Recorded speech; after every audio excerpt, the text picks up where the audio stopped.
ஓம் பத்ரம் கர்ணேபி ஸ்ருணுயாம தேவாः பத்ரம் பஷ்யேம அக்ஷபிர்யஜத்ராः ஸ்ரயங்கைஸ்துஷ்டுவாம்சஸ்தனூபிः வசேம தேவஹிதம் யதாயுः ஸ்வஸ்தி ந இந்திரோ வ்ருத்தஸ்ரவாः ஸ்வஸ்தி ந பூஷா விஸ்வவேதாः ஸ்வஸ்தி நஸ்தாக்ஷோ அரிஷ்டநேமிः ஸ்வஸ்தி நோ ப்ருகஸ்பதிர்ததாது.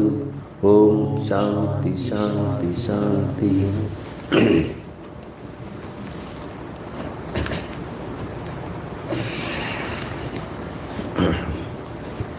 மூன்றாவது முண்டகத்தில் முதல் கண்டம், முதல் மந்திரம். இதை நாம் விரிவாக பார்த்தோம்.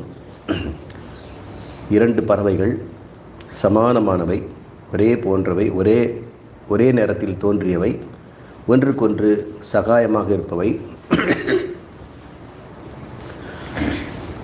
அந்த மரத்தில் தொற்றிக் கொண்டிருக்கின்றன. பரிஷஸ்வஜாதே. அந்த இரண்டில் அந்நிய ஒன்றானது அந்த பிப்பலம் என்று சொல்லக்கூடிய அந்த அரச மரத்து பழங்களை விரும்பி ஸ்வாத்து என்றால் விருப்பத்தோடு, அத்தி என்றால் சாப்பிடுதல், ஸ்வாது அத்தி. இன்னொன்று அந்நிய அனஸ்னன், சாப்பிடாமல் அதை கவனித்து கொண்டிருக்கிறது. அபிச்சாக சீதி, அபிச்சாகம், அபிச்சாகச இதி அப்படின்னு அர்த்தம்.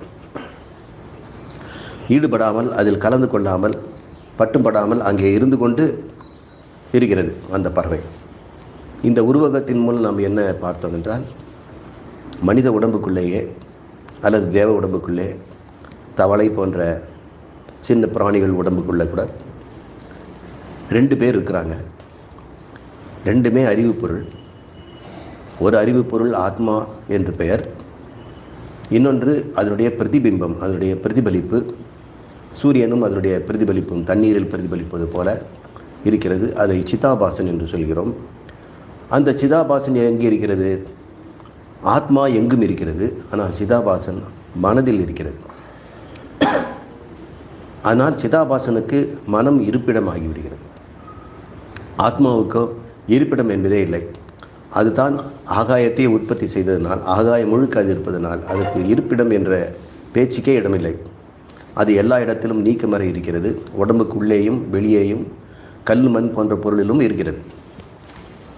அப்படிப்பட்ட ஆத்மாவினுடைய அறிவு எல்லா உயிரினங்களும் பொதுவாக இருக்கிறது. சிறப்பாக எல்லாருக்கும் தனித்தனி அறிவு இருக்கிறது. அதுதான் சிதாபாசன். அப்போ பொது அறிவாக இருப்பது ஆத்மா, தனி அறிவாக விசேஷமாக இருப்பது நம்முடைய சிதாபாசன்.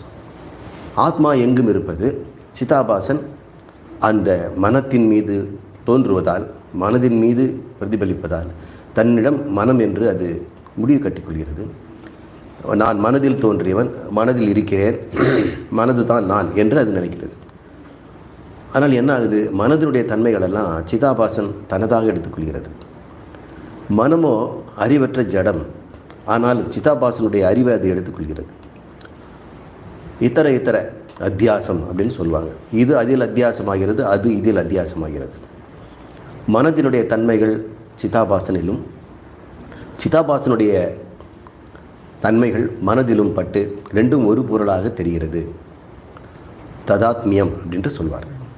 இரண்டு என்பதே தெரியாதபடி இருக்கிறது. அந்த மனமும் புலன்களோடு சம்பந்தப்பட்டிருக்கிறது, புலன்களும் உடம்போடு சம்பந்தப்பட்டிருக்கிறது. உடம்பு அவங்க சொந்தக்காரர்கள், வீடு, வாகனம் எல்லாவற்றிலும் இருக்கிறது. இந்த சம்பந்தம் தான் பற்று என்று சொல்கிறோம். அப்போ சிதாபாசன் முதலில் மனதை நான் என்று நினைத்தது முதல் பற்று. அந்த பற்றினால் ஏற்படுகின்றதுனால மற்ற பற்றுகளெல்லாம் வளர்ந்து போகிறது. இதிலிருந்து நாம் விடுபடவிருக்க ஒரே வழி, சிதாபாசனுக்கு அறிவு புகட்ட வேண்டும். ஏன்னா மனதில் தான் நம்ம இருக்கிறதுனால, மனமும் சிதாபாசனும் இரண்டு வேறு பொருள் இல்லாமல் இருப்பதனால், இப்போது சிதாபாசனுக்கு அறிவு யார் கொடுக்க முடியும்னா மனதில் தான் உற்பத்தி பண்ணணும்.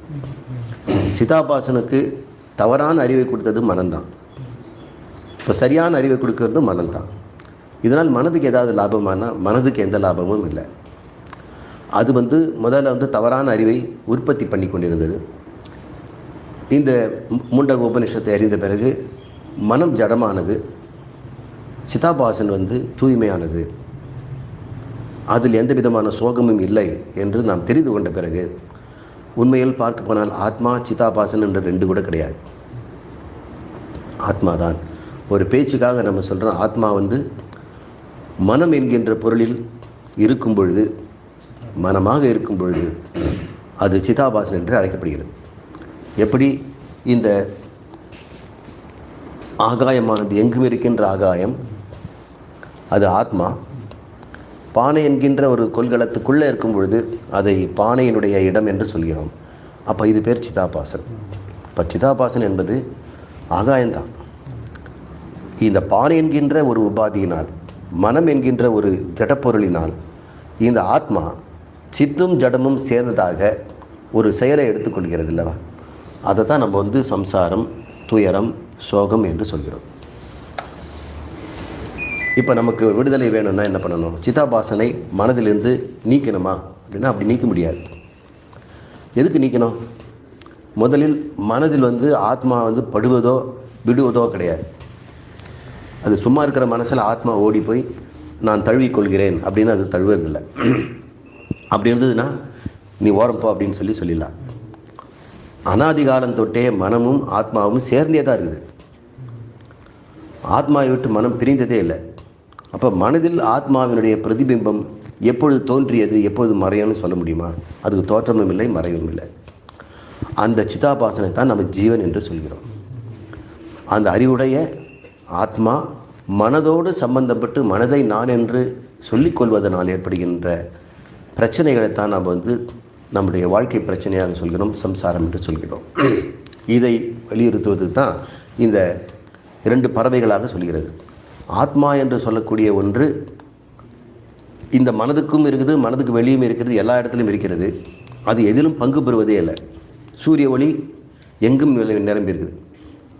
காலையில் எழுந்த உடனே இந்த தெருவிலேருந்து சூரிய வெளிச்சம் வந்த உடனே எல்லாரும் கோழி சத்தம் போடுது. அப்புறம் டீ கடைக்காரர் தன்னுடைய பாய்லர் வந்து பளபளன்னு கழுவி அதுக்கு பட்டையெல்லாம் போட்டு டீ போட ஆரம்பிச்சிடுறாரு. ஜனங்கள்லாம் வேலைக்கு போக ஆரம்பிக்கிறாங்க. ஒவ்வொருத்தரும் ஒரு வேலை செய்கிறாங்க. நல்லதும் செய்யலாம், கெட்டதும் செய்யலாம். சூரிய ஒளி இதை வந்து எதுவுமே தடை செய்யறதில்லை. அது எல்லாருக்கும் வெளிச்சம்தான் கொடுக்குது. ஆத்மா அதே போல் எல்லா சரீரத்துக்கும் அது அறிவைத்தான் தரும், அது வேறு ஒன்றும் செய்யாது. ஆனால் அந்த அறிவை பெற்றுக்கொண்ட அந்த மனம் தன்னிஷ்டத்துக்கு செயல்படும் போது துயரங்களும் துன்பங்களும் வருகிறது. இது தான் நம்ம வந்து புரிஞ்சுக்கிட்டோம். எப்போ கடவுள் என்கின்ற ஆத்மா எதுக்கு நல்லவரெல்லாம் படைத்தார் அப்படின்லாம் நிறைய பேர் கேட்குறாங்க இல்லையா? அப்படி அவர் படைக்கவே இல்லை. நான் சொன்னேன், ஆத்மாவும் மனமும் சேர்ந்தே அனாதிகாலம் தொட்டு இருந்து கொண்டிருக்கிறது. இந்த மனம் என்பதை நாம் வந்து மாயை என்றும் பிரகிருதி என்றும் வேறு இடத்துல சொல்லுவோம். இந்த இடத்துல நமக்குள்ளே இருக்கக்கூடிய ரெண்டு வஸ்து, இந்த சூப்பர்னான்னு சொல்லக்கூடிய அந்த பறவைகளை எடுத்துட்டோம்னா, மனதில் பிரதிபலிக்கின்ற ஆத்மாவும் பிரதிபலிக்காமல் இருக்கின்ற முக்கிய ஆத்மாவும் ஒரே இடத்தில் வசிக்கின்றன. இந்த மனதோடு சம்பந்தப்பட்ட அந்த ஆத்மா மனம் என்னென்ன செய்தோ அதெல்லாம் செய்ததாக எண்ணிக்கொண்டு துயரம் படுகிறது. ஆனால் முக்கிய ஆத்மா அது எதிலும் கலந்து கொள்ளாமல் அதை பார்த்து கொண்டிருக்கிறது. இது மாதிரி ஒவ்வொருத்தர் உடம்புலையும் இந்த முக்கிய ஆத்மா வேடிக்கை பார்த்துட்டு இருக்குது. அபிஷாக சீதி அதனுடைய பிரதிபலிப்பு வந்து மனசில் என்ன பண்ணுது? அது பழங்களெல்லாம் போகுது, ஒவ்வொரு கடையாக ஏறி இறங்குது. இங்கே கிடைக்குமா, அங்கே கிடைக்குமா, இது கிடைக்குமா, அது கிடைக்குமா, இந்த வேலை நல்லதா, அந்த வேலை நல்லதா, இந்த தொழில் நல்லதா, அந்த தொழில் நல்லதா, இப்படி என்று அது துன்பப்பட்டு கொண்டிருக்கிறது அப்படின்னு இந்த மந்திரம் சொல்லிச்சு. இந்த மந்திரத்தை ஒரே வேதாந்தத்தையே பல ஆச்சாரியர்கள், இந்த சம்பிரதாயத்தில் வராத ஆச்சாரியர்கள் தவறாக இதை விளக்கம் தருகிறார்கள். அவங்களுக்கு ஏற்கனவே ஒரு முடிவு இருக்கிறது. துவைத பாவம், துவைதம் என்று சொல்லக்கூடிய இருமை. அது என்ன இருமை என்றால், நான் இருக்கிறேன், கடவுள் இருக்கிறார், அவர் வேற, நான் வேற. நான் கடவுளாகவே முடியாது. அவர் என்ன படைத்தார், ஆனால் நான் என்ன பண்ண, வாழ்நாள் முழுக்க கடவுளை பிரார்த்தனை செய்து வழிபாடுகள் செய்து அவருக்காக விரதம் இருந்து என்னை துன்புறுத்தி கொண்டு அவர் எப்படியாவது சந்தோஷப்படுத்தி நான் என்னெல்லாம் அவர்கிட்டேருந்து நன்மைகளை எடுத்துக்க முடியுமோ அதெல்லாம் எடுத்துக்கணும் அப்படின்னு ஏற்கனவே ஒரு முடிவு பண்ணியிருக்கிறாங்க. அவங்க வந்து துவைதிகள்னு பேர். சில பேர் உபநிஷத்தையே எடுத்து பயன்படுத்திக்கிட்டு இப்போ அந்த துவைதிகள் என்ன சொல்லுவாங்க பார்த்தீங்களா, ரெண்டு சூப்பர்னான்னு சொல்கிறோம். இப்போ கடவுளுங்கிறது எல்லா இடத்துலையும் இருக்கின்ற ஒன்று, இது மனதில் இருக்கின்ற ஒன்று. அப்போ ரெண்டு வேறு வேறு தானே அப்படின்னு அவங்க சொல்கிறாங்க. அவங்களுக்கு அது பிரதிபிம்பம்ங்கிறத எடுத்துக்க மாட்டேங்கிறாங்க. ஆத்மாவும் சிதாபாசனும் ஒன்று ரெண்டு கிடையாது, பேச்சே கிடையாதுங்க. உண்மையிலே நீங்கள் கண்ணாடி முன்னாடி நிற்கும் பொழுது கண்ணாடியில் தெரிகின்ற பிரம்மத்துக்கு இருப்பு இருக்கிறதா? நீங்கள் அது மேலே கொண்டு போய் ஒட்டிக்கிறீங்களா? இல்லை. கண்ணாடி அதை காட்டுகிறது, அவ்வளோதான். அதனால் கண்ணாடிக்கு எந்த விதமான சேதாரமோ கண்ணாடியில் அது ஒட்டி கொள்வதோ கிடையாது. நீங்கள் போன பிறகு அந்த கண்ணாடியில் அது இருக்காது. அப்படி ஆத்மா மனதை விட்டு விலகியதே இல்லை. ஆனால் எப்பொழுதுமே மனதில் அது தெரிந்து கொண்டே இருக்கிறது. அப்படி தெரிந்து கொண்டிருப்பதுனால நீங்கள் என்ன சொல்லுவீங்க? எப்போவுமே அந்த படம் வந்து அந்த ஃப்ரேமில் தெரியுதுங்க, அதனால் அது வந்து படம் பெயிண்டிங் அப்படின்னு சொல்கிறோம். சில பேர் வந்து ஃபோட்டோ எடுத்து மாட்டியிருப்பாங்க, ஃப்ரேம் போட்டிருப்பாங்க, கண்ணாடி அதே ஃப்ரேம் போட்டு தான் இருக்கும். இதில் நம்ம முகம் தெரியும் போது நம்ம போர்ட்ரைட் பார்க்கும்பொழுது தோன்றி மறைகிறது. ஆனால் இது நிரந்தரமாக இருப்பது. நம்முடைய மனமும் அப்படி ஒரு ஃப்ரேம் போட்ட சட்டம் போட்ட கண்ணாடி, அதில் ஆத்மா பிரதிபலிக்கும் போது எப்பொழுதுமே பிரதிபலிக்கிறதுனால சட்டத்துக்குள்ளே எப்போவுமே ஒரு ஆத்மா இருப்பதாக தெரிகிறது. அதனால் அது வந்து தோன்றி மறையக்கூடிய பொருளோ இல்லாத பொருளோ என்றோ அதை கண்டுபிடிக்கவே முடியாது. இந்த சிக்கலினால் இதை புரிந்து கொள்ளாதனால் இதை உள்ளபடியே சொல்லித் தருவதற்கு ஆச்சாரியர்கள் இருந்தாலும் கூட அவர்களை நாடி அதை பெறுவதற்கு அவர்களுக்கு மனம் இடம் தரவில்லை. ஏற்கனவே அவங்க முடிவு கட்டிட்டாங்க. இப்போ துவைத பாவத்தில் இருக்கின்ற துவைதத்தை உண்மை என்று சொல்பவர்கள் இந்த துவாசுப்பர்ணாவை 2 என்றே எடுத்துக்கொள்கிறார்கள். விசிஷ்டாத்வைதிகள்னு சொல்லக்கூடியவங்க என்ன பண்ணுறாங்க? 2 இருக்கிறது. இதில் விசேஷி விசேஷனம் அப்படின்னு சொல்கிறாங்க. நான் ஒரு முழு ஆள், எனக்கு கண் காது இது உறுப்புகள்லாம் இருக்குது இல்லையா, இதெல்லாம் என்னுடைய அங்கங்கள். என்னுடைய அங்கங்கள் நிறைய இருக்குது. ஆனால் அங்கி ஆகிய நான் ஒருத்தன்தான். அங்கின்னா அந்த அங்கத்தை உடையவன். அதுபோல் இறைவன் வந்து அங்கி, நாமெல்லாம் அவருடைய அங்கங்கள். இப்போ அங்கங்கள் வந்து அங்கி இல்லாமல் தனியாக இருக்குமா? இருக்காது. இந்த விரலில் தனியாக இருக்குமா? இருக்காது. ரெண்டுமே சேர்ந்து இருக்கும். அப்போ அங்கம் அங்கின்னு சொல்லக்கூடிய முறையில் நமக்கு உறவுகள் இருக்கிறது. இப்படி தான் எடுத்துக்கணும். நாம் எப்படி வந்து கடவுளாக முடியும்? எப்படி ஒரு விரல் வந்து மனிதனாக முடியும்? இது எப்போவுமே இந்த உடம்புக்கு சேவை செய்து கொண்டு அதனால் கிடைக்கின்ற இந்த நான் சாப்பிட்றதால இந்த விரலுக்கு போகும் இல்லையா, இந்த விரலுக்கு போகும், இந்த விரல் போகும். இதுக்கு என்ன செய்யணும்? நான் சொல்கிற வேலையெல்லாம் செய்யணும். சப்பாத்தி மாவை செய்யணும், சப்பாத்தி சுடணும், சுட்டாக்கா என்ன செய்யணும்? இது வாய் சாப்பிடும், அதுக்கு இதெல்லாம் கிடைக்கும். அப்போது நம்முடைய கடன் இறைவனுக்கு சேவை செய்து வாழ்ந்து கொண்டிருப்பது. நாம் அவராக மாற முடியாது. அவருக்கு நெருங்கி சென்று நாம் செய்யலாம் அப்படின்னு அவங்க நினைக்கிறாங்க. ஏன் இதை மாதிரியெல்லாம் அவங்க ஒரு இதே உபநிஷத்தை பயன்படுத்தி இதே மந்திரத்திற்கு வேறு அர்த்தம் தருகிறார்கள்னா அந்த அர்த்தம் அதில் இல்லை. இந்த உண்மையான அர்த்தத்தை அவங்க கேட்டு தெரிந்துக்கிறதுக்கு அவங்களுக்கு மனம் இடம் தராதனால், அவங்க ஏற்கனவே அவங்க பக்தி மார்க்கத்தில் இருப்பதனால், இறைவன் வேறு நான் வேறுங்கிறத முடிவு பண்ணி கொண்டிருப்பதனால் அவர்களுக்கு இப்படி தான் அர்த்தம் புரியும். நீங்கள் என்ன மனசில் வச்சுருக்கீங்க அந்த அர்த்தம் தான் இதில் தெரியும். யாராவது ஒருத்தர் ஏதாவது பேசினா கூட ஒவ்வொருத்தரும் ஒரு அர்த்தம் எடுத்துக்கிறாங்க. மருமக ஒரு அர்த்தம் எடுத்துக்கிறாங்க, நாத்தனார் ஒரு அர்த்தம் எடுத்துக்கிறாங்க, அப்புறம் பக்கத்து வீட்டு பொம்பளை வேறு ஏதாவது அர்த்தம் எடுத்துக்கிறாங்க. ஆனால் சொன்ன சொல்லு ஒன்று தான். ஆளாளுக்கு அவங்களுடைய அர்த்தப்படி அதை வந்து அவங்க திட்டியிருக்கிறாங்க, அவங்க ஏமாற்றிருக்கிறாங்க, சந்தேகப்படுறாங்கன்னு வேறு விதமாக பேசுகிறார்கள். இது போல தான் இந்த விசிஷ்டாத்வைதம் என்று சொல்லக்கூடிய விருத்திகார மதமும் அங்கம் அங்கி என்கின்ற விசேஷனம் விசேஷி அப்படின்ற முறையில் இந்த இறைவனையும் ஜீவனையும் எடுத்துக்கொள்வதுகிறது. அப்படின்னா இறைவனுக்கு உறுப்புகள் இருப்பதாயிடும். அவருக்கு உறுப்புகள் இருக்கும். உறுப்புகள் இருக்கிறதுல என்ன ஆகும்? அது வந்து பல இடங்களில் வந்து இதே உபனிஷத்து நிரவயவம் சொல்லுது. பிரம்மம் நிரவயவம். அவயம்னாக்கா உடலுடைய அங்கங்கள். அது உடம்புல அங்கங்களே கிடையாது. அது ஏகரசம்னு சொல்லுது. ஏகரசம்னு என்ன? எங்கே தொட்டாலும் ஒரே மாதிரி இருக்கும். இந்த ஆகாயத்தில் வந்து கொஞ்சம் கெட்டியான ஆகாயம், இங்கே வந்து லைட் ஆகாயம் அப்படின்லாம் சொல்ல முடியாது. எல்லா இடத்துலையும் ஆகாயம் ஒரே மாதிரி தான் இருக்கும். ஆனால் நம்முடைய ஐஸ்கிரீமில் பார்த்தா ஒரு இடத்துல கெட்டியாக இருக்கலாம், ஒரு இடத்துல வந்து சாஃப்டாக இருக்கலாம். இப்படியெல்லாம் பலவிதமான, அது வந்து ஏகரசம் சொல்ல முடியாது. ஒரே மாதிரி எல்லா இடத்திலும் ஒரே தன்மையிலிருந்து அது பேர் ஏகரசம். நிரவயவம் ஏகரசமாக இருக்கக்கூடியதுன்னு எத்தனையோ உபநிஷத்தில் சொல்லியிருக்கும் பொழுது அந்த அர்த்தத்தெல்லாம் எடுத்துக்கொள்ளாமல் எப்படி அவங்களுக்கு வந்து நாமெல்லாம் அவயவம் அப்படின்னு அவங்க எடுத்துக்கிறாங்க. அது மட்டும் இல்லாமல் குணம் இருக்கிறதுன்னு சொல்கிறாங்க. இறைவனுக்கு குணம் இருக்குது, கல்யாண குணங்கள்னு சொல்லி குணம். நம்ம நிர்குணம்னு எத்தனையோ இடத்துல சொல்லியிருக்குது உபனிஷத். ஆயிரக்கணக்கானத்தில் நிர்குணம் சொல்லியிருக்கு. ஆனால் எங்கிருந்து அவங்க வந்து அவர் வந்து குணமுடையவர் அப்படின்னு எடுத்துக்கிறாங்க. இப்போ குணமுடையது என்ன ஆகும்? கூடி குறையும். குணங்கள் மாறும். ஒரு மாதிரி இருக்க மாட்டாங்கன்னா, குணங்கள்லாம் ஒரு மாதிரி இருக்க மாட்டாங்க. அவர் வந்து இன்றைக்கி ஒரு மாதிரி இருப்பான், நாளைக்கு ஒரு மாதிரி இருப்பான்னு சொல்லுவாங்க. இப்போ குணம் என்பதை நாம் வந்து எந்த விதத்தில் எடுத்தாலும் அது வந்து தவறாகத்தான் போகும். அவருக்கு கல்யாண குணம் இருக்குது, மாறவே மாறாதுன்னு சொன்னால் அது எது குணம்னு சொல்ல முடியும்? அது சொரூபமாயிடும் இல்லையா? இந்த சொற்களினுடைய அர்த்தத்தை கூட புரிந்து கொள்ளாதவர்களாக இருப்பவர்கள் அவங்களுடைய உள்கிடக்கை, அவருடைய மனதில் இருக்கக்கூடிய அவங்களுடைய சொந்த அறிவை வெளிப்படுத்துவதற்கு இந்த மந்திரங்களை அவங்க வந்து பக்கபலமாக பயன்படுத்துகிறார்கள். நமக்கெல்லாம் என்ன ஒரு கெட்ட பழக்கம்னா, சமஸ்கிருதத்தில் சொன்னால் உண்மைன்னு நினச்சிக்கிறோம். எத்தனையோ பாடல்கள்லாம் இருக்குது, தோத்திர பாடல்கள் எழுதுகிறாங்க, சமஸ்கிருதத்தில் வந்து ஒரு உண்மையாக இருக்கும் அப்படின்னு நினச்சிக்கிறோம். சமஸ்கிருதம் ஒரு மொழி தான், வேதத்தில் இருக்கக்கூடியது வந்து அது உண்மை தான்.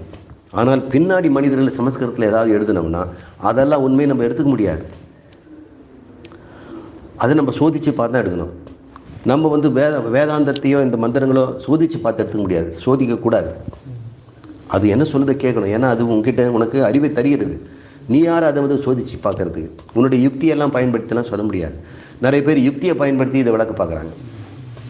யுக்தியை பயன்படுத்தினா எதுக்கு இதை நீ சப்போர்ட் பண்ணணும்? நீ சொந்தமாகவே யுக்தியை பயன்படுத்தி நீங்கள் இமேஜின் பண்ணிக்கலாம்ல. அது எதுக்கு பாவம் இந்த உபநிஷத்தை நம்ம பயன்படுத்தணும்?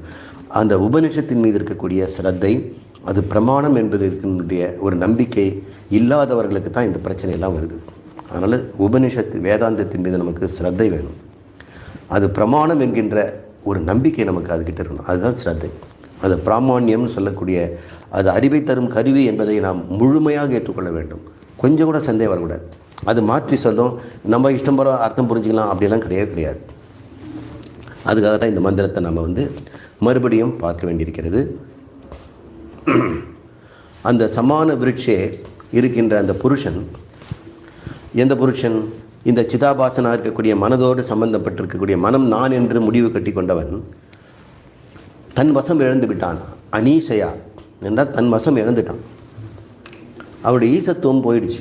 அப்போ யார்கிட்ட போய் மாட்டிக்கிட்டான்? அவன் முழுக்க முழுக்க மனதினுடைய பிடியில் அவன் சிக்கிக்கொள்கிறான். அவனு ஆத்மாவுக்கு சுதந்திரம் இருக்குது. இவனுக்கு என்ன சுதந்திரம் இருக்குது? சிதாபாசனுக்கு அதுவும் ஆத்மா தான். இது பிரதிபலிப்பு ஆத்மாவுக்கு என்ன சுதந்திரம் இருக்குது? மனத்தினுடைய அளவு தான் அது இருக்க முடியும். மனம் ஆசைப்பட்டால் தான் செய்ய முடியும். மனம் வந்து சோம்பேறியாக இருந்ததுன்னா இது ஆசைப்பட்டாலும் அது ஒன்றும் செய்ய முடியாது. மனதின் பிடியிலும் புலன்களின் பிடியிலும் உடம்பின் பிடியிலும் குழந்தை குட்டிகள் ஜனங்கள் உறவுகள் அவர்களுடைய பிடியிலும் சிக்கியிருக்கின்ற அவன் ஈசன் எப்படி சொல்ல முடியும்? உண்மையில் அது ஈசன் தானே. ஆத்மா வந்து ஈசன். ஆனால் அது இப்பொழுது மனதின் பிடியில் சிக்கியிருப்பதால் அனீஷர், அது தன்னுடைய ஈசத்தன்மையை இழந்து விட்டது. அதனால் அது சோகத்திலே இருக்கிறது. நிறைவேறாத ஒரு மனம், திருப்தியற்ற மனத்தில் அது வாழ்ந்து கொண்டிருக்கிறது. திருப்தி என்பதே அதால் பார்க்க முடியல. திருப்தி வரும், தற்காலிகமாக இருக்கும், அது அடுத்த நிமிஷமே மாறிடும். மேலும் அது மோகத்தை அடைகிறது. முக்கியமான மோகம் என்று, முக்கியங்கிறது முக்கியம் கிடையாது, முக்கியம்னா மோகம். மோகம் என்பது மனம் என்ன சொல்லுதோ அதுவே உண்மை என்று புத்தியும் அதுக்கு வந்து ஆதரவு தரும். அது எதிர்த்து பேசி இது தப்பு, நீ இப்படி செய்யக்கூடாது அப்படின்னு சொன்னாலும் மனம் சொல்வதே அது வந்து கரெக்ட் அப்படி தான் இருக்குது அப்படின்னு வந்து ஒவ்வொருத்தரும் சொல்லுவாங்க. அவங்களுக்கே தெரியும் அது வந்து தப்புன்னு, அது பொய்ன்னு. இருந்தாலும் அவங்களுடைய புத்தி அது ஒத்துக்காது. அதுக்கு பேர் மோகம்னு பேர். இப்படி அனீசையாகவும் சோகத்திலும் மோகத்திலும் அது மூழ்கி கிடக்கிறது. நிபக்னக எப்பொழுது எப்பொழுது அது பார்க்கிறதோ பஷ்யதி எதை? அந்நியம். இந்த புருஷன்னு சொல்லக்கூடிய ஒரு பறவைக்கு பக்கத்தில் இன்னொரு பறவை இருக்கு இல்லையா, அந்த பறவை அபிஷாக சீதின்னு சொன்ன இல்லையா, அவனை அந்த அந்நியம்னா இன்னொன்று, அந்த அந்நியத்தை பார்க்கிறதோ எப்பொழுது இந்த புருஷங்கிறது யார்? இந்த அத்திப்பழத்தை வந்து சுவைத்து இந்த சோகத்திலும் மோகத்திலும் தன்னுடைய இயல்பையும் இழந்திருக்கின்ற அந்த ஒன்று எப்பொழுது தன் ஆறுன்னு கண்டுபிடிக்கணும், நான் யாருன்னு அது பார்க்கணும். இது வரைக்கும் என்ன சொல்லிச்சு? மனம் உடம்புன்னு சொல்லிட்டு இருந்தது. இப்போ வந்து குரு சொல்கிறாரு, நீ வந்து அதுமாரி தற்காலிகமாக பட்டிருக்கின்ற நிழல் தானே, நீ ஒரிஜினல் வந்து ஆத்மா தானே, அதுதானே உன்னுடைய தாய் வீடு, உன்னுடைய ஒரிஜினல் அதுதானே, அதை ஏன் நீ தெரிந்து கொள்ளவில்லை அப்படின்னும் போது அப்பொழுது அது பார்க்கிறது, அது கண்டு கொள்கிறது. எங்கே ரொம்ப தூரம் தொலைஞ்சு போச்சா என்ன இந்த ஆத்மா? அது கூடவே தான் எப்பவும் இருக்கிறது. ஆனால் ரெண்டுன்னு தெரியாமல் ஒன்றாகவே எல்லாம் சேர்ந்து ஒரு பொருளாக இருக்கிறது.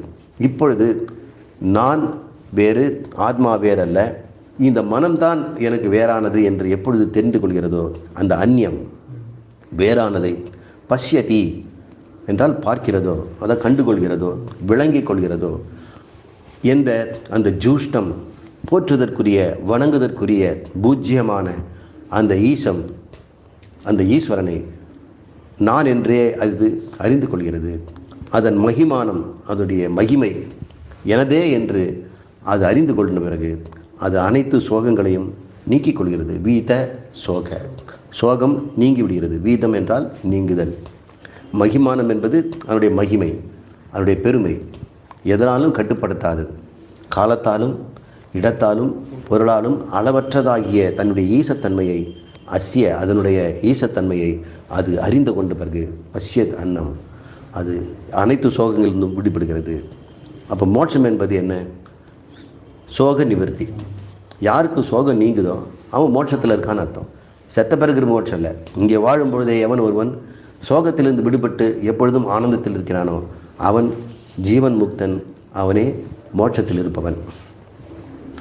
யதா பஷ்யஹ பஷ்யதே ருக்மவர்ணம் கர்த்தாரம் ஈசம் புருஷம் பிரம்மயோனிம் ததா வித்வான் புண்ணியபாபே விதூய நிரஞ்சன பரமம் சாமியம் உபைதி. அப்படி அவன் பார்த்த உடனே எப்படி அவன் பார்ப்பான்? அதனால் கண்ணை உள்ளே திருப்பி ஆத்மாவை பார்க்கறதுன்றதெல்லாம் கிடையாது. அப்படி வந்து யாராவது முயற்சி பண்ணிடாதீங்க. இப்படி இந்த மாதிரியான ஒரு பார்க்கிறான், அது உன்ன அந்நியத்தை பார்க்கிறதுன்றது தெரிஞ்சுக்க தப்பாக புரிஞ்சுக்கிட்டு சரியான டீச்சர்கிட்ட போய் படிக்காமல், அதாவது ஸ்ரோத்ரியம் பிரம்மனிஷ்டம்னு சொல்லுவோம் இல்லையா, இந்த மரபு வழி இப்படி தான் சொல்லிக் கொடுக்கணுங்கிற அத்வைதத்தில் இருக்கக்கூடிய அந்த குருவிடம் செல்லாமல் துவைதமாகவும் விசிஷ்டாத்வைதமாகவும் பேசி கொண்டிருப்பவர்களோடு நாம் சம்பந்தம் வைத்து அவர்களை நாம் எடுத்துக்கொண்டால் என்ன ஆகும்? தப்பாக நம்ம புரிஞ்சுக்குவோம். அதனால் அவங்க என்ன சொல்லுவாங்க? நீ இறைவனை வந்து தவத்தாலும் கடுமையான முயற்சியினாலும் தான் அதை உள்ளே பார்க்க முடியும் அப்படின்னு. ஏன்னா இதில் பசியதேன்னு சொல்லிடுது. எப்படி? ருக்ம வர்ணம், அந்த தங்க நிறத்தில் இருக்கக்கூடிய அந்த ஆத்மாவை அவன் பார்க்கிறான். எப்பொழுது? பஷ்யக பஷ்யதே. பஷ்ய என்ற பார்ப்பவன். யார் அவன்? அவன் பேர் சாதகன். சாதகன் யார்? அவன் சிரவண மனன நிதித்தியாசனம் செய்பவன். அந்த சிரவண மனன நிதித்தியாசனம் செய்பவன் பஷ்யக பஷ்யதே, பார்க்கிறான். எதை பார்க்கிறான்? எதா என்றால் எப்பொழுது? எப்பொழுது அவன் பார்க்க ஆரம்பித்தானோ எதை? அந்த ருக்ம வர்ணம், தங்க நிறமாக இருக்கின்ற பிரம்மயோனிம், 4 தலையுடைய பிரம்மாவை சிருஷ்டி செய்த, அந்தர்யாமியை சிருஷ்டி செய்த, அதனால் அவருக்கு பிரம்ம யோனின்னு பேர். யோனின்னா காரணம். பிரம்ம யோனின்னா பிரம்மத்திற்கு காரணம். இந்த இடத்துல பிரம்மங்கிறது வந்து பிரம்மதேவன். கமலாசனத்தில் இருக்கின்ற 4 தலை பிரம்மன். அவர் தான் முதல் ஈஸ்வரனிலிருந்து தோன்றிய அறிவுடைய ஜீவன், முதல் ஜீவன் அப்படின்னு சொல்லுவோம். அப்படி எதுவும் வரிசையாக வரதில்லை. அதை நம்ம அடிக்கடி நம்ம வந்து ஞாபகம் வச்சுக்கணும். அந்த இடம் தகுந்த மாதிரி நம்ம பேச வேண்டியிருக்கும். மறுபடியும் நம்ம வந்து வெரிஃபை பண்ணிக்கணும். யாரை வந்து முதல்ல தோணுனாங்க பின்ன தோணுனான்னு வரிசையெல்லாம் கிடையாது. அந்த பிரம்மதேவனை சிருஷ்டி செய்த அந்த ருக்ம வர்ணமான கர்த்தாரம், இந்த பிரம்மதேவனை சிருஷ்டி செய்கிறதுனால அவர் பேர் கர்த்தா என்று பெயர். அவர் ஈசன், அவரையும் கண்ட்ரோல் பண்ணுறார். இந்த பிரம்மதேவனையும் அவர் தான் கண்ட்ரோல் பண்ணுறார். இப்போ எப்படி நம்முடைய மனதை நாமே கண்ட்ரோல் பண்ணுறோம்? இப்போ மனம் தான் பிரம்மதேவன்னா மனதுக்கு காரணமாக இருக்கிறது யார்? ஆத்மா தானே. இப்போ ஆத்மா தான் இந்த ருக்ம வர்ணமாக இருக்கக்கூடிய ஆத்மா. அதிலிருந்து தோன்றிய பிரம்மத்தை யாரோ அவனை பார்க்கிறான். இதனால் நமக்கு என்ன லாபம்? இது எதுக்கு இங்கே நடுவில் எப்படி சொல்லுது அப்படின்னா, உன்னுடைய மனமே நீ சிருஷ்டி செய்தது தானே. உனக்கு அயலாக உனக்கு யாராவது கொடுத்தாங்களா? உனக்கு ஒரு மனம் இருந்தால் கொடுத்துட்டு உன்னை வந்து சிக்கலில் மாட்டி உனக்கு நீ வந்து அறியாமையில் இருக்கணும்னு சொன்னாங்களா? அப்படி யாருமே மனதை கொண்டு வந்து இந்த உடம்புக்குள்ளே வைக்கலை, அல்லது ஆத்மாவை கொண்டு வந்து மனதில் ஒட்ட வைக்கலை. அவங்க 2 பேர் தனித்தனியாக இருந்தாங்க. ஆத்மாவை கொண்டு வந்து மனதில் வட்ட வச்சு சிதாபாசனை உருவாக்குறது அப்படின்னு எந்த நிகழ்ச்சியும் நடக்கலை. அதனால் நீ தான் இந்த ருக்ம வர்ணமாகிய ஆத்மா, நீ தான் பிரம்மதேவனை படைத்தவன். அப்படி இருக்கும் பொழுது உன்னுடைய மனம், பிரம்மதேவன் யார்? சமஷ்டி மனம்.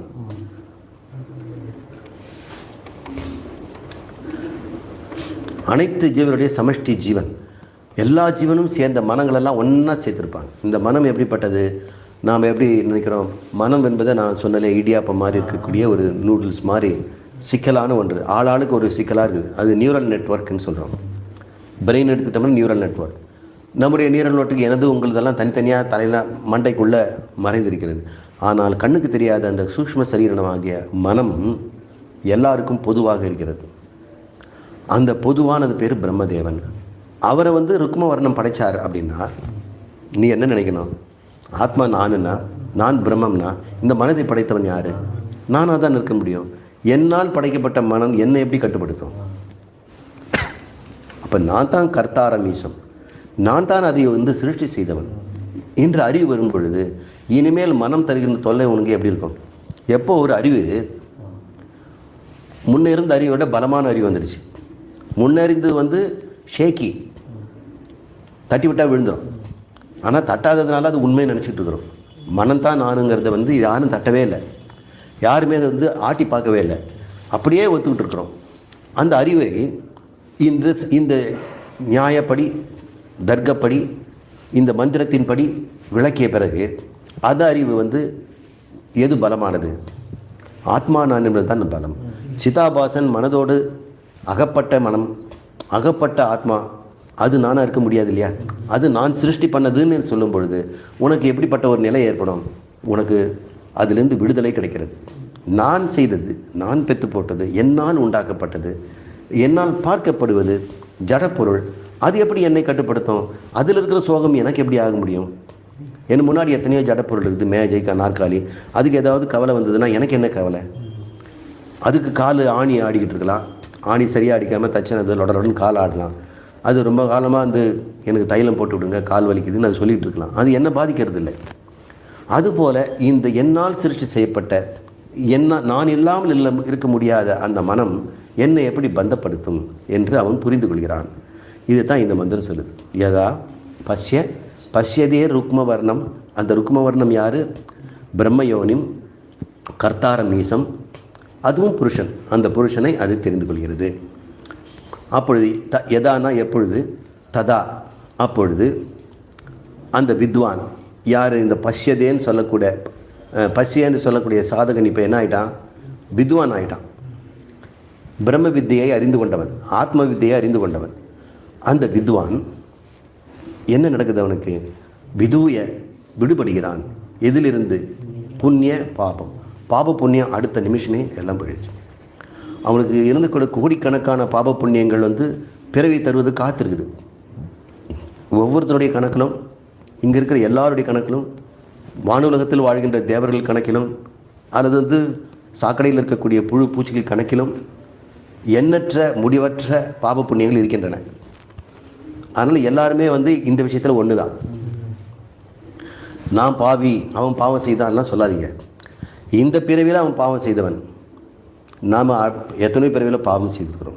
இந்த பிறவியில் ஒருத்தன் புண்ணியம் பண்ணுறதுனால அவன் பாவமே செய்யலைன்னு சொல்ல முடியாது. எல்லாருடைய கணக்கிலும் எல்லா பாவங்களும் இருக்குது, எல்லா புண்ணியமும் இருக்குது. அந்த விதத்தில் அது காரண சரீரம். எல்லார்கிட்டையும் சமமான பாவம் இருக்கிறது. இல்லை சார், நான் அப்படிப்பட்ட இல்லை. நீங்கள் என்ன சொல்கிறீங்க? விவேகானந்தர் போன்றவங்களாம் பாவமே இல்லையான்னு?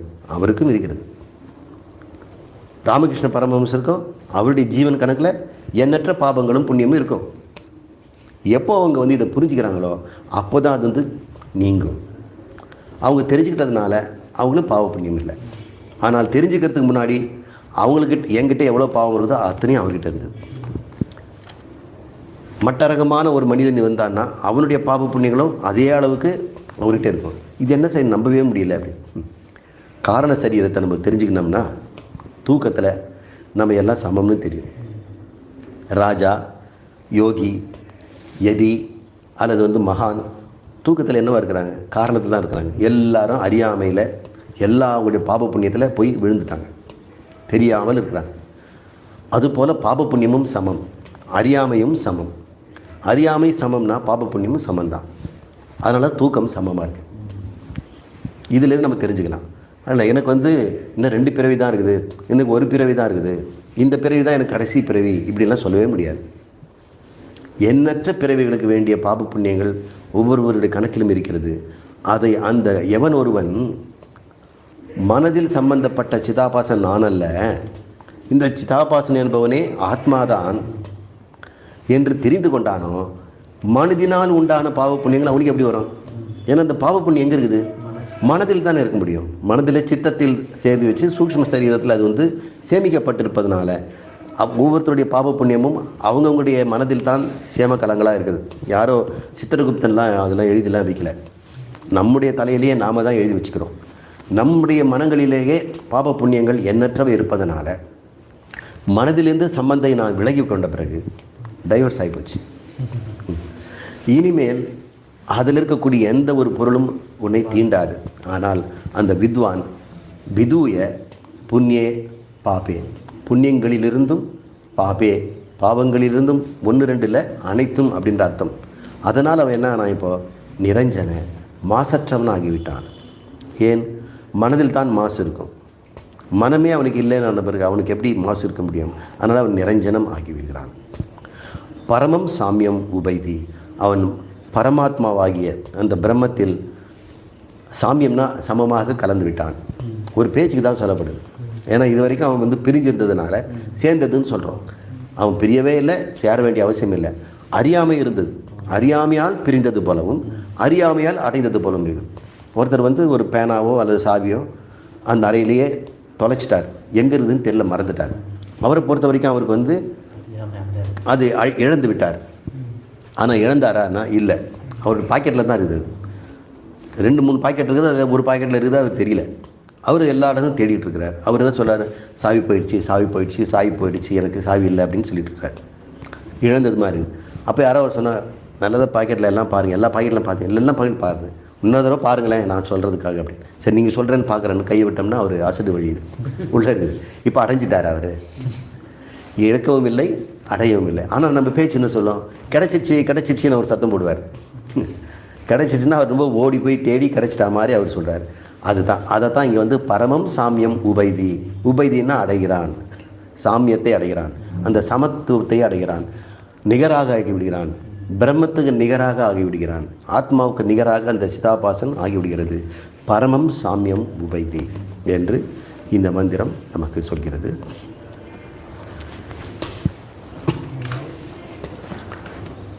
பிராணோ ஹி ஏஷ யஹ சர்வபூதைர் விபாதி விஜானன் வித்வான் பவதேன அதிவாதி ஆத்மக்ரீட ஆத்மரதிஹி கிரியாவான் ஏஷ பிரம்மவிதாம் வரிஷ்ட. அவன் பாபத்தையெல்லாம் நீங்கிவிட்டான், பிரம்மத்தோடு ஐக்கியமாகி அதை அடைந்து சாமியமாகிவிட்டான். பிரம்ம சாமியம் அவன் அடைந்து விட்டது. அப்படி ஆகிட்டா அவங்க எப்படி இருப்பாங்க? எப்பவும் போல தான் இருப்பாங்க. அவருடைய அறிவில் தான் சாமியம் நடந்துடுது. மண்டைக்குள்ள யாரும் அதெல்லாம் கண்ணாலெலாம் பார்க்க முடியாது. ஒருத்தருக்கு ஞானம் வந்துடுச்சாங்கிறது அவருக்கு தான் தெரியும். எப்படி ஒருத்தருக்கு பசி இருக்கிறது அவருக்கு தான் தெரியும். சாப்பிட்டு முடிச்ச பிறகு பசி நீங்கிடுச்சான்றதை அவருக்கு தான் தெரியும். எனக்கு பசி நீங்கியது என்பதை நான் அறிவேன், அதுபோல் என்னுடைய சோக மோகங்கள் எல்லாம் நீங்கியதை நான் அறிவேன் அப்படின்னு அந்த ஞானி சொல்வார். அப்படி அவர் சொல்லும் பொழுது அவர் பாவங்கள்லாம் போச்சுன்னா சொல்கிறோம் இல்லையா, அவர் எப்படி வாழ்வார் அப்படின்னு அவர் சொல்கிறார். இங்கே பிராணம் அப்படிங்கிறது பிரம்மத்தை தான் சொல்லுது. பல இடங்களில் இந்த பிராணுங்கிற வார்த்தையை பிரம்மத்துக்கு சமமாக தான் சொல்லுவாங்க. இந்த இடத்துக்கு ஏற்ற மாதிரி நம்ம எடுத்துக்கணும். ஏன்னா பிரம்மத்தை பற்றி பேசுகிறதுல நம்ம உடம்புல இருக்கிற அபானன் சமானன் அந்த பிராணன் இங்கே எடுத்துக்கூடாது. நம்ம முன்ன ஒரு வகுப்பில் சொல்லியிருக்கிறோம், இந்த சிருஷ்டி ஆகும் பொழுது சுத்த சைதன்யமாகிய பிரம்மத்தில் இந்த ஒட்டுமொத்த பிரபஞ்சமும் தோன்றாமல் மறைந்திருக்கிறது. மறைந்திருக்கிறதுனா என்ன? பிரம்மத்தில்ன்ற ஒரு பொருளை அது உள்ளே போட்டு மறைச்சி வச்சுருக்கிறாங்களா? இப்போ உதாரணமாக ஆமை இருக்கிறது, அதுக்கு ஒரு தலை 4 கால், அது 5ஐயும் உள்ளே இழுத்துக்கும், தலையை உள்ளே எடுத்துக்கும், காலையை உள்ளே எடுத்துக்கும். அப்போ திடீர்னு அது நடக்கணும்னு ஆசைப்பட்டதுன்னா தலையை வெளியே விட்டு 4 காலை விடும். இப்போ வெளிப்படுத்தியது கால்களெல்லாம் தோன்றின, தலை தோன்றின அப்படின்னு சொல்லுவாங்களா? அது எப்போ தோன்றுச்சு? அது உள்ளே தான் இருந்தது. அப்படி வெளிப்படுகிறது, மறுபடியும் உள்ளே போயிடுது. இப்படி தான் இந்த பிரபஞ்சம் பிரம்மத்திலிருந்து தோன்றி பிரம்மத்துக்குள்ளே போயிடுது. அதனால் எதிலிருந்து இந்த பிரபஞ்சம் தோன்றுகிறதோ, எதனால் அது நிலைத்திருக்கிறதோ, எதில் அது லயமாகிறதோ அது பிரம்மம் அப்படின்னு நம்ம பிரம்மத்துக்கு நம்ம லட்சணத்தை சொல்கிறோம். இப்போ பிரம்மம் இருக்குதுன்னா இந்த ஜகத்து இன்னொரு பொருளா? பிரம்மம்னு அறிவுன்னா அந்த அறிவு சுத்த அறிவில் இந்த ஜகத்துங்கிறது ஒரு பொருள் அது மேலே ஒட்ட வச்சுருக்கிறாங்களா? சில பேர் செவரில் சாணியை ஒட்ட வச்சுருப்பாங்க, செவரில். அது மாதிரி பிரம்மத்தில் இந்த ஜகத்துன்னு சொல்லக்கூடியது வெளிப்படாமல் அதில் ஒட்டிகிட்டு இருக்குமோ? அப்படியெல்லாம் கிடையாது. அது பிராண வடிவில் இருக்குது. பிராணன் என்பது என்ன? அலைகள், இழைகள், இழை ரூபமாக இருக்குது. இப்படி ஒரு கற்பனை பண்ணிங்க. அதனால் பிரம்மத்தை பிராணன்னே சொல்லுவோம். ஏன்னா ஜெகத் காரணம் தான் இருக்குது. அது இல்லை, அது தனியாக எங்கே இருக்க போகுது? ஜெகத்தை சிருஷ்டி செய்வதும் ஜெகத்தை காப்பாற்றுறதும் தான் அதனுடைய வேலை. அதை தவிர அதுக்கு சொந்த வேலைலாம் கிடையாது. ஜெகத்தே பிரம்மம் தான், ஜெகத்தான் கடவுள். கடவுளுக்கு இந்த ஜெகத்தை விட்டுட்டு இப்போ அம்மா குழந்தைய பெற்று போட்டுட்டு அவங்க தனியாக போயிடுவாங்க. குழந்தை உண்டாகிடும். குழந்தைய எடுத்து நர்ஸ் எடுத்துகிட்டு போய் குளிப்பாட்டி கொண்டாந்து கொடுப்பாங்க. அப்புறம் தாத்தா பாட்டி எடுத்துகிட்டு போவாங்க, கொண்டாந்து கொடுப்பாங்க. அம்மா வேறு, குழந்தை வேறு அப்படின்னு இந்த ஜெகத்தம் உண்டாக்கப்பட்ட அந்த பிரம்மத்திலேருந்து தனி பொருள் இல்லை. இந்த ஜெகத்தை பெற்று போட்டுட்டு அவர் தனியாக இல்லை, ஜெகத்தாகவே இருக்கிறார். எப்படி களிமண் பானையை உண்டாக்கிட்டு பானையாகவே இருக்குது, ஆனால் குயவன் தான் போயிட்டார். இந்த குயவனுடைய அறிவு வேறு, பானை வேறு அப்படின்னு நமக்கு தெரியுது. இந்த ஜெகத்தை பொறுத்த வரைக்கும் குயவனும் அவரே தான், மண்ணும் அவரே தான். இந்த ஜெகத்தை செய்வதற்குரிய மண் இறைவன், அதை செய்த குயவனும் அவரே தான் அப்படின்னு நம்ம புரிஞ்சுக்கணும். அப்படிப்பட்டதுனால இந்த ஜெகத்து என்றைக்குமே புதுசாக தோன்ற போகிறதில்ல, அல்லது கம்ப்ளீட்டாக அழிய போகிறதும் கிடையாது. வெளிப்படும், வெளிப்படாமல் இருக்கும். அது எப்பவுமே இருப்பதனால எந்த வடிவில் இருக்குது அந்த ஜெகத் அப்படின்னு பார்த்தோம்னா அது பிராண வடிவில் இருக்கிறது. அதுக்கு ஒரு எக்ஸிஸ்டன்ஸ் வேணும் இல்லையா? அப்போ பிராணன்றது ஒரு நெளிவு, ஒரு அசைவு, அல்லது இழைகளுடைய ஆட்டம்னு வச்சுக்கோங்க. அப்போ இது எங்கே இருக்கணும்? எதனுடைய அப்போ ஒரு பொருள் இருக்கணும் இல்லையா? அந்த பொருளில் தான் இருக்கும். அப்போ கடல் என்று எடுத்துக்கொண்டால் அதில் அலைகளாக கடலே தோன்றி தோன்றி வருவது போல இந்த பிரம்மத்தில் இந்த பிரபஞ்சம் பிராணனாக தோன்றி தோன்றி வடிவெடுத்து உலகமாக தோன்றுகிறது, தெரிகிறது நமக்கு. மறுபடியும் அது பிராணன், எப்போவுமே பிராணனாக தான் இருக்குது. அதனால் பிரம்மத்திற்கு பிராணன் என்று பெயர். இப்படி சொல்லணுன்னாக்கா நமக்கு தப்பான இடம் வரதுக்கு ஒரு சான்ஸ் இருக்குது.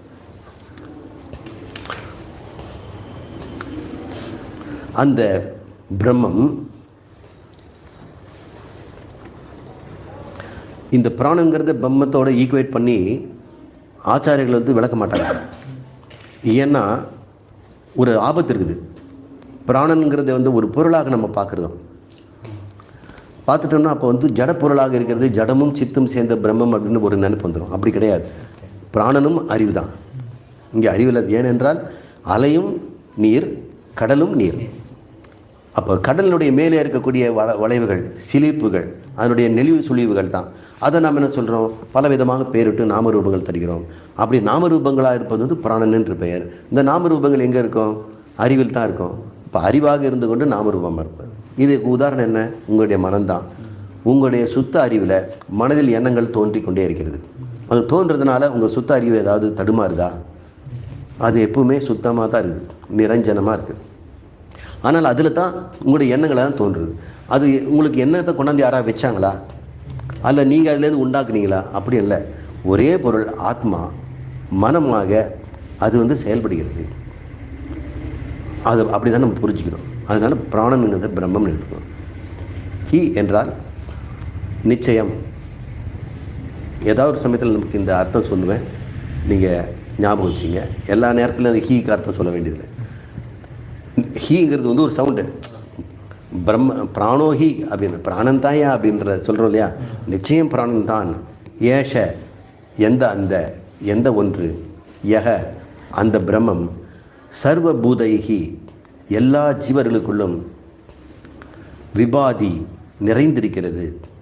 வெளிப்பட்டு பாதினா தெரிகிறது, விபாதினா அதுதான் எல்லா பூதங்களுக்குள்ளும் மனமாகவும் சிதாபாசனவும் வெளிப்பட்டு கொண்டிருக்கிறது. பிராணோஹி ஏஷ யக அந்த பிரம்மம் பிராணனாக இருந்து கொண்டு எல்லா பூதங்களிலும், பூதங்கிறது ஜீவன். பல இடங்களில் பூதம் என்பதை நம்ம ஜீவன் தான் எடுத்துக்கணும். இது பஞ்சபூதங்களை எடுத்துக்கூடாது.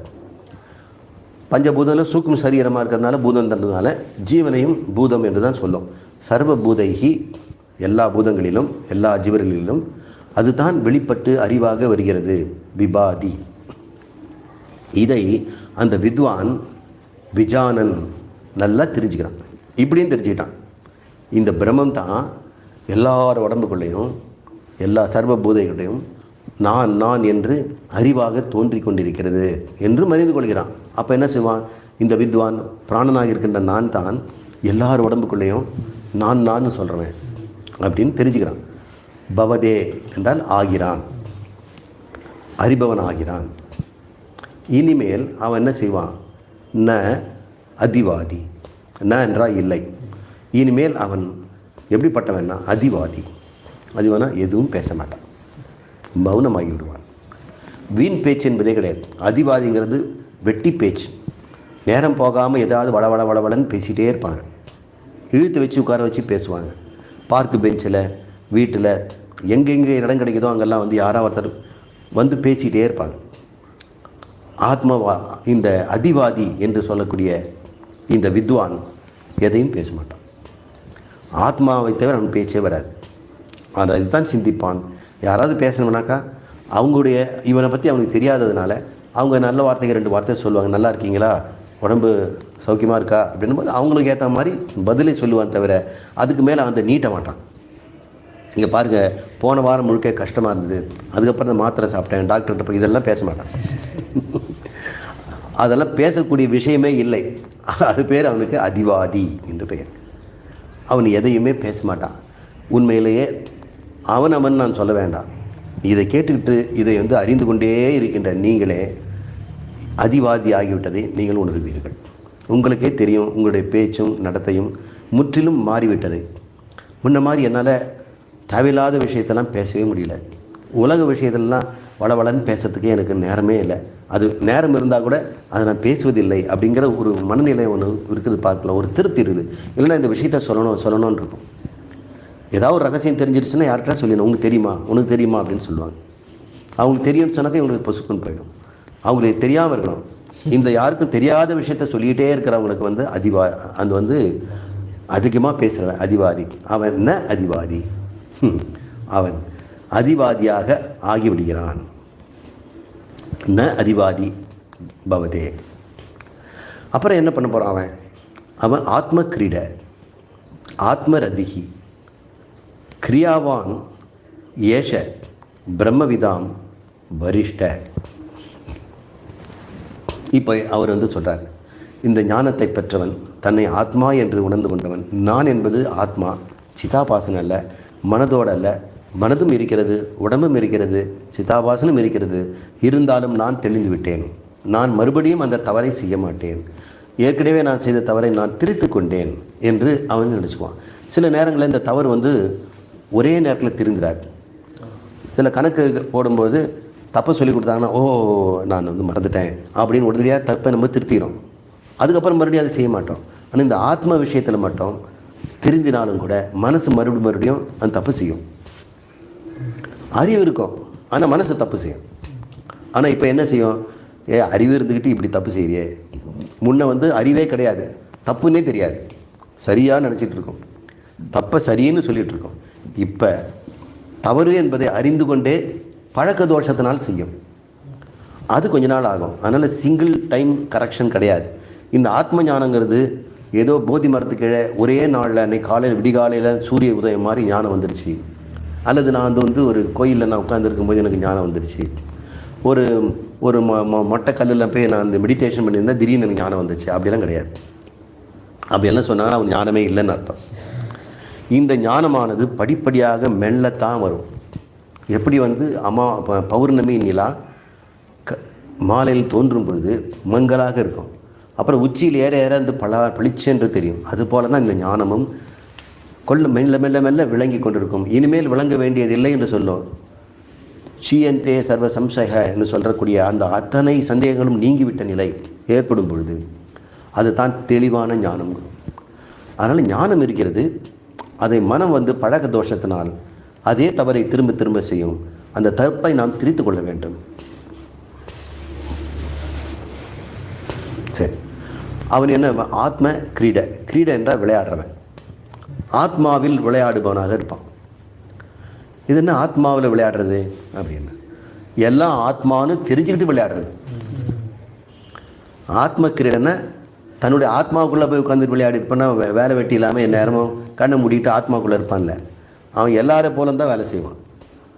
ஹோட்டல் நடத்துகிறான்னா ஹோட்டல் போட்டு பரோட்டா போட்டுக்கிட்டு இருப்பான், அவன் ஞானி. அவன் நான் இனிமேல் பரோட்டாலாம் போட மாட்டேன் ஞானிலாம் சொல்ல மாட்டான், முன்னை விட நல்லாவே பரோட்டா செய்வான். அவன் எப்படி இப்போ செய்வான்? ஆத்ம கிரீடை, இந்த பரோட்டா நான் தான், இந்த சாப்பிட்ற நீங்கள் நான் தான், இந்த கல் நான் தான், இந்த மைதா மாவு நான் தான், அப்படி அனைத்துமே நானாக இருக்கிறேன்னு பார்த்து அதை பிசைஞ்சிக்கணும் போதில் அவன் விளையாடுறான். அவனுக்கு விளையாட்டாக போச்சு. எப்படி இந்த மரம் என்று சொல்லக்கூடிய யானை, மரத்தால் செய்த அந்த யானை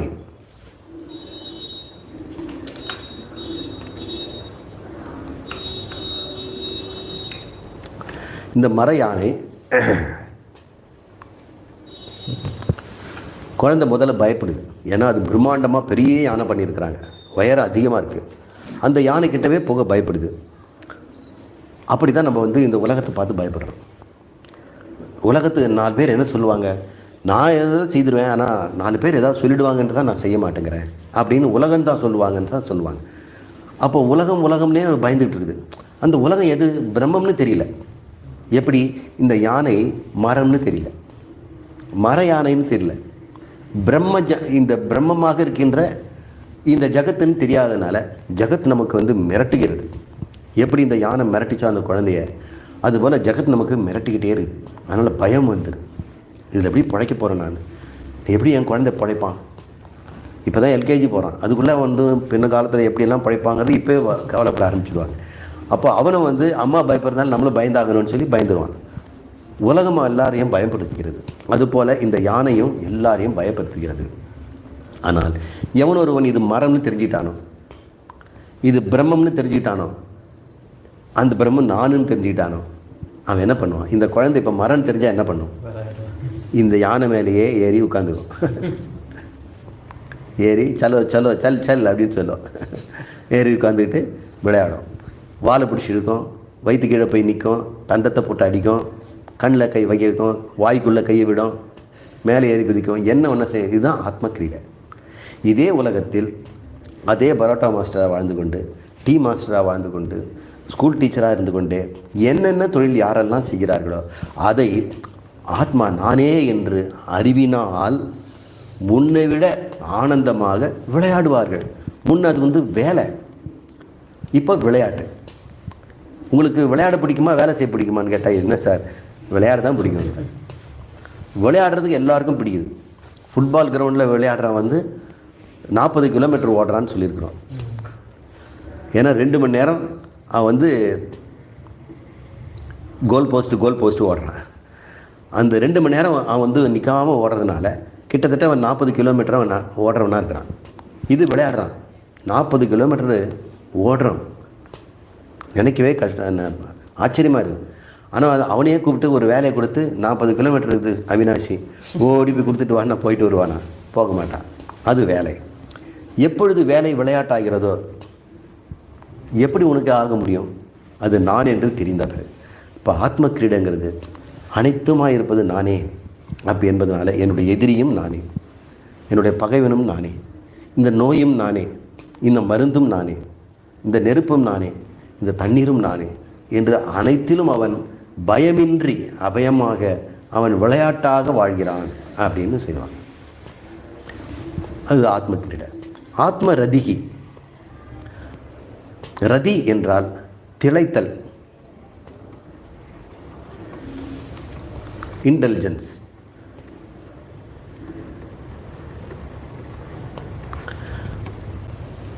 உண்மையில் இன்டெலிஜென்ஸுங்கிறது அவ்வளோ சரியான வார்த்தை இல்லை. அவன் ஹீ இஸ் இன்டெலிஜென்ட் இன் ட்ரிங்கிங்ஸ் அப்படின்னு சொன்னால் சாராயத்தில் வந்து மூழ்கிட்டான், அவன் அதில் உள்ளே போயிட்டான் அப்படின்னு. இந்த இன்டெலிஜென்ஸுங்கிறது ஆத்மா. ஆத்மாவில் அவன் ரதி மூழ்கி விட்டான் அப்படின்னு அர்த்தம். எப்படின்னா அவனுடைய எண்ணத்தில் என்ன இருக்கும், அந்த ஆத்மாவில் விளையாடிட்டு இருக்கிறான். ஆத்மாங்கிறது இங்கே உலகம்.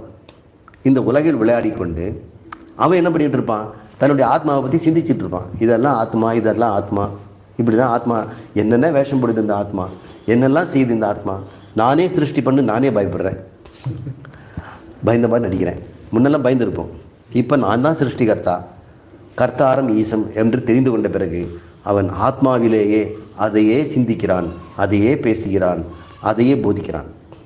இந்த மூன்றும் வந்து கட்டாயம் இந்த ஆத்மாவை தெரிந்து கொண்டவன் செய்வான். அவனுக்கு அது வந்து தப்பிக்கவே முடியாது. தெரிந்து கொண்ட உடனே அதை பற்றி தான் அவன் பேசுவான். அவன் அதிவாதியாக இருந்தாலும் அவன் பேசுவதெல்லாம் ஆத்மாவாக இருக்கும். அல்லது சிந்திக்கிறது தனக்கு மட்டும் சிந்தினா அது ஆத்மாவாக இருக்கும். அல்லது யாராவது எனக்கு சொல்லிக் கொடுங்கன்னு கேட்டால் போதனையும் அது தான் இருக்கும். இனிமேல் வேறு எதுவும் அவன் டீச் பண்ணவே மாட்டான். அது பேர் ஆத்மரதிகி. ஆத்மாவில் தன்னில் சுகம் எல்லாமே தன்னிலிருந்து தான் உண்டாகிறது என்று தன்னிலிருந்தே உண்டாகின்ற இன்பத்தை அவன் அனுபவித்து கொண்டிருக்கிறான். அந்த கிரியாவான். அப்புறம் என்ன பண்ணோம், என்னெல்லாம் அவன் தொழில் செய்துட்டு இருந்தானோ அந்த எல்லாம் செய்துட்டு தான் இருப்பான். தொழிலெல்லாம் விட மாட்டான். ஃபேன்சி ஸ்டோர் வச்சுட்டு இருக்கிற ஆளுன்னா ஃபேன்சி ஸ்டோர் தான் வச்சுருப்பார். துணி துவைச்சு அயன் பெட்டி போடுறவராக இருந்து ஞானியாக இருந்தாலும் அதே வேலை தான் செய்வார். அதுக்காக ஞானிகளெல்லாம் நம்ம பார்க்குறோம், அவங்க வந்து மௌனமாக மலையில் போய் உட்காந்துக்கிறாங்க, அவங்களெல்லாம் எல்லோரும் தரிசனம் பண்ணுறாங்க. அதாவது ஒரு ஆசிரமத்தில் அவங்க இருக்கிறாங்க, எல்லோரும் க்யூவில் போய் பார்க்குறாங்க. இப்போ நிறைய இந்த மாதிரிலாம் பத்திரிகைகளெல்லாம் படிக்கிறோம். நம்முடைய பரமாச்சாரியார்னு சொல்கிறோம் இல்லையா, சங்கரர். இந்த பரமாச்சாரியில் இங்கே இருக்கக்கூடிய சந்திரசேகர சரஸ்வதி காஞ்சிபுரத்தில் இருந்தார். அவர்கிட்ட வந்து ஒரு பொண்ணை பார்த்து நீ வந்து உடனடியாக கல்யாணம் பண்ணிக்கோ அப்படின்னு சொன்னாராம். அதெல்லாம் நடந்ததுனாலே தெரியல, ஏன் இப்படிலாம் போய் சொல்கிறாங்கன்னு தெரியல. அவர் வந்து கல்யாணம் பண்ண உடனே ஏதோ வந்து ஒரு ஆவி பிடிச்சிக்கிட்டு அவளை தொந்தரவு பண்ணிக்கிட்டு பல காலம் கஷ்டப்பட்டாலும். அவர்கிட்ட போகும்போதெல்லாம் அவர் யார் யார்கிட்ட அனுப்பிச்சி விட்டாராம். அப்போவும் சரியாகவே இல்லையா. கடைசியில் அவர் தன் காலை எடுத்து தலையில் வச்சாராம், நல்லாயிட்டாங்களாம். முதல் நீ தானே கல்யாணம் பண்ண சொன்ன. இப்போது அவரை பாராட்டுறாங்களா இல்லை வந்து கேலி பண்ணுறாங்களா எனக்கு தெரியல. நான் இப்போ தான் படித்தேன் தினமணிலே, அதில் ஒன்றத்தில் இது நான் படித்தேன். அந்த ஒரு வார மலரில் என்ன தான் சொல்கிறாங்க இவங்க அப்படின்னு. மகான்களை பற்றி தப்பு தப்பாக எழுதுகிறாங்க. மகான்கள் எப்பொழுதுமே மோட்டு வலையை பார்த்துட்டு அப்படியே மௌனமாக இருப்பாங்க, கண்ணை விரித்து பார்த்துட்டே இருப்பாங்க. அவங்க வந்து எதுவுமே செய்ய மாட்டாங்க. ஏன்னா சில பேர் நினைக்கிறாங்க ஆத்மா அசையாதது, அது அசங்கம், அது எந்த இயக்கமும் இருக்காதுன்றதுனால அசையாமல் உட்காந்துருப்பாங்க. அப்போ வந்து அவங்களுடைய சிஷ்யை ஒன்று இருப்போம், அவங்க வந்து சாதத்தை பிசைஞ்சு வாயில் ஊட்டுவாங்க, அதை மட்டும் முழுங்குவார். அப்போ அந்த ஆத்மா முழுகிற வேலை மட்டும் செய்யும். அப்படி அதெல்லாம் ஜனங்க வந்து வேடிக்கை பார்ப்பாங்க. பகவான் சாப்பிட்றாரு, மகான் சாப்பிட்டுட்டு இருக்கிறார், எங்கே சாப்பிட்றாரு, வாயில் தானே ஊட்டுறாங்க, அவர் எதுவுமே செய்ய மாட்டார், அவர் ஆத்மாவில் இருக்கிறார் அப்படின்னு தான் சொல்கிறாங்க. இல்லை, இது சொல்லுது கிரியாவான் எப்பொழுதும் போல. ஏன்னா பிரம்மமே இந்த சிருஷ்டி பண்ணிட்டு எல்லா கிரியும் பண்ணிட்டு இருக்குது. அவரே வந்து இப்போ ஓயாமல் முழுதும் வேலை பார்த்துட்டு இருக்கிறார். உனக்கு என்ன, நீ தானே பிரம்மம். அப்படிப்பட்டவன் ஏஷ பிரம்மவிதாம், அவன் தான் பிரம்மத்தை அறிந்தவன். அவன் வரிஷ்ட, அவன் இருப்பதிலேயே போற்ற தகுந்தவன், வணங்க தகுந்தவன், பூஜிக்க தகுந்தவன். இதுக்காக வேண்டி அவர் வந்து வேஷம்லாம் போட்டுக்க வேண்டியதில்லை. அயன் பாக்ஸ் எடுத்து ஸ்டீம் அயன் பண்ணிகிட்டு இருக்கிற கடையில் வேலை செய்கிறவரை கூட இருக்கலாம். இப்படிலாம் இருக்க முடியாதுன்னு நான் சொல்லலை. எத்தனையோ பெண்கள் குடும்பத்தில் இருக்கக்கூடியவங்க, ஏழ்மையில் இருக்கிறவங்க, சாதாரண குடும்ப நிலையில் வாழ்கிறவர்கள் கூட இந்த ஞானத்தை பெற்று இருந்து கொண்டிருப்பதை நான் அறிகிறேன். உங்களுக்கும் அதெல்லாம் தெரியும். அவர்கள் யார் என்றால் வரிஷ்ட, உண்மையிலே அவர்கள் பூஜிக்க தகுந்தவர்கள். வரேண்யம், வரேண்யம்னா வேண்டத்தக்கவர்கள். அவங்களை வேண்டி சென்று நாம் வந்து தெரிஞ்சுக்கணும். அவர்கள் போய் எவ்வளோ கிட்ட போக முடியும் அவ்வளோ கிட்ட போகணும், தள்ளியே போகக்கூடாது. எவ்வளோக்கு எவ்வளோ வந்து ஒரு ஆச்சாரியார்கிட்ட குருக்கிட்ட நெருங்குறோமோ அந்த அளவுக்கு பிரம்மத்துக்கிட்ட நெருங்குறோம், அறியாமையில் இருந்தால் கூட. அதனால் வரிஷ்டம் என்பது வரேண்யம், வேண்டத்தக்கது, அது ஒன்று தான் வேண்டத்தக்கது. இந்த பிரம்மவிதாம், இந்த பிரம்ம வித்தியை நாம் அறிந்து கொள்ள வேண்டும். அல்லது பிரம்ம வித்தையை அறிந்த அந்த கிரியாவான் ஆத்ம கிரீட அதிவாதி ஆத்மரதிகி, அவனை நாம் வேண்டியே நாட வேண்டும் என்று இந்த மந்திரம் நமக்கு அழகாக சொல்கிறது.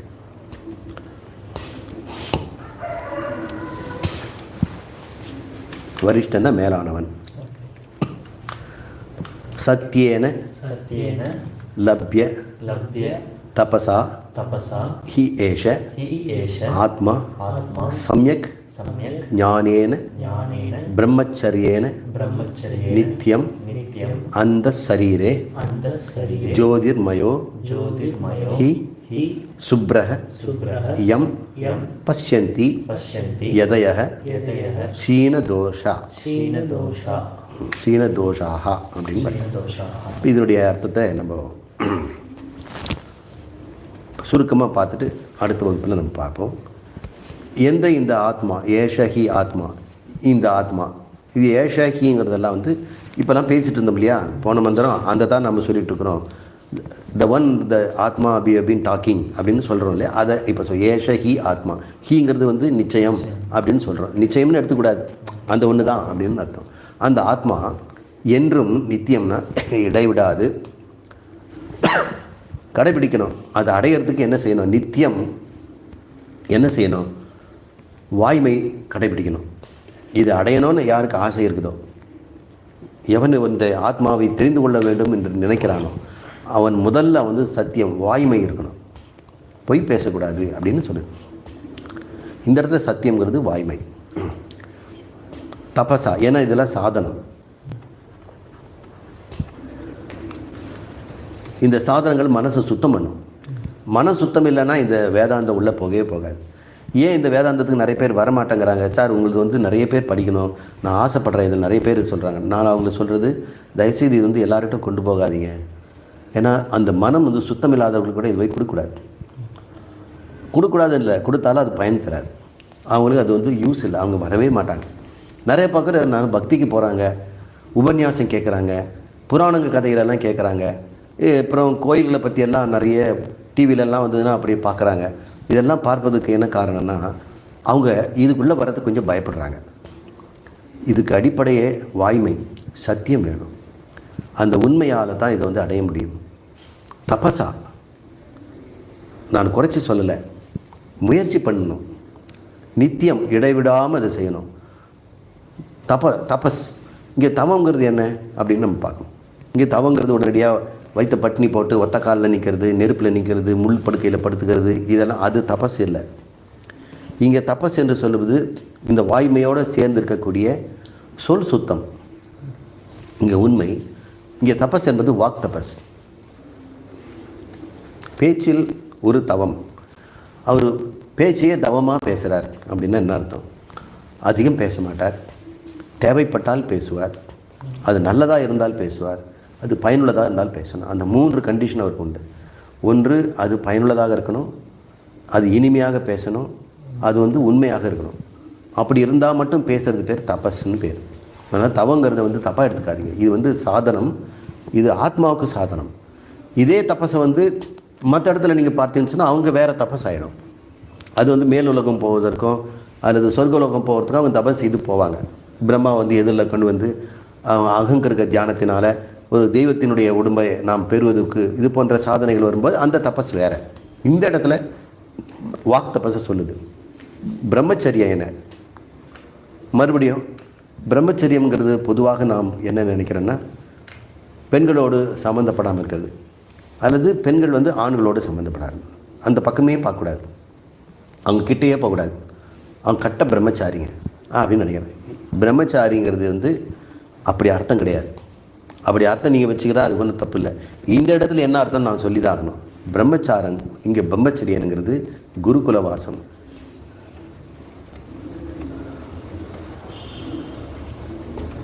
குருவுக்கு சேவை செய்து இந்த ஞானத்தை கற்றுக்கணும். முடிஞ்ச வரைக்கும் அவர் சொல்லிக் கொடுக்குறத விடாமல் கேள்வி கேட்கணும், பல முறை திரும்ப திரும்ப கேட்கணும், சந்தேகம் இருந்தால் மறுபடியும் கேட்கணும். அந்த மாதிரியான ஒரு வாழ்க்கை இருக்கு இல்லையா? இனிமேல் எனக்கு வேறு என்ன வேலை இருக்குதுங்க, என் தொழில் இருக்குது, என் குழந்தை குட்டி அதெல்லாம் பார்த்துட்டு இருப்பேன், எப்போ பண்ணுற மாதிரி பண்ணிட்டுருப்பேன். என்னுடைய மனம் எல்லாமே என் குருவையே நாடிக்கொண்டு குரு என்ன சொல்கிறாரோ அதை கேட்பதிலே இருக்கிறதுன்னு சொன்னால் அது பேர் பிரம்மச்சரியம். முன்காலத்தில் குருகுல வாசங்கிறது குருவனுடைய வீட்டிலேயே வசிப்பாங்க. குரு வந்து ஆசிரமம் கட்டியிருப்பார், ஆசிரமத்தில் அவங்க தங்கியிருந்து அதெல்லாம் கற்றுக்குவாங்க. 12 வருஷங்கள் கற்றுக்குறாங்க. இப்படியெல்லாம் நம்ம வந்து இந்த வேதாந்தத்தை வந்து 12 வருஷம் குரு வீட்டிலலாம் வந்து சொல்லிக் கொடுக்க முடியாது.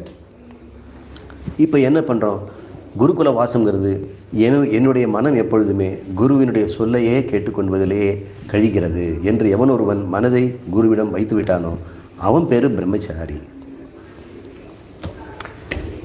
சம்யக் ஞானேன முறையான விசாரத்தினாலும் இதெல்லாம் நம்ம பார்ப்போம்.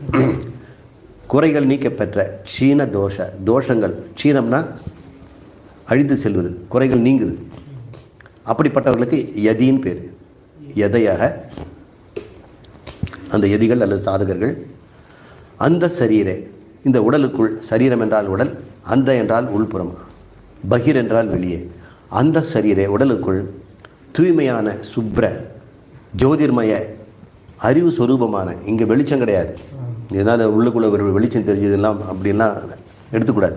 இங்கே ஜோதிங்கிறது வந்து சைதன்ய ரூபமான அந்த ஆத்மாவை அவன் பார்க்கிறான். எப்படி பார்க்கிறான்? வாய்மை, தபஸ், பிரம்மச்சாரியம் என்று சொல்லக்கூடிய 3 சாதனைகளை இங்கே சொல்கிறாங்க. நாம் அடுத்த வாரம், அடுத்த வகுப்பு இந்த சாதனைகளை விரிவாக பார்ப்போம். ஓம் பூர்ணமத பூர்ணமத் பூர்ணாத் பூர்ணமுதச்யதே பூர்ணஸ்ய பூர்ணமாதாய பூர்ணமேவாவசிஷ்யதே. ஓம் சாந்தி शांति शांति. हरि ओम श्री गुरुभ्यो नमः. हरि ओम.